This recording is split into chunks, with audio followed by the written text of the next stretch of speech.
Mos harroni që të bëni subscribe dhe të ndisni zilen që mos të humbisni asnjë postim. Pas 4 sezoneve të Big Brother, VIP Albania, publiku ka ndjekur me pasion lojën, emocionet dhe karakteret e shumta që kanë kaluar nga shtëpia më e famshme në vend, por kush nga të gjithë këta banor mund të konsiderohet më i forti? Këtë pyetje ja bëm inteligjencë artificiale, e cila analizoi popularitetin, ndikimin brenda shtëpisë, strategjinë e lojës dhe impaktin jashtë saj. Sipas analizës, banori më i fortë rezulton Luis Eli, fituesi i edicionit të dytë të VIP.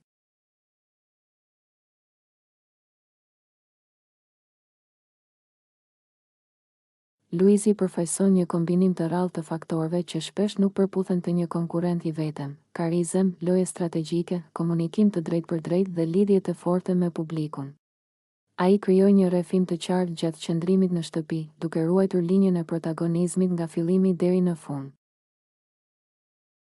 Historia e tij me Kiara Titon dhe mënyra si e menaxhoi lojën e bën atë një nga figurat më të ndjekura të edicionit, por edhe të gjithë historisë së formatit në Shqipëri. Natyrisht, secili sezon ka pasur personazhet e veta të spikatur, nga Liri e Donaldi, te Egla, Heidi dhe së fundmi Gjesti, por në një analizë të përgjithshme ku kombinohen të gjithë indikatorët, Luisi del në krye.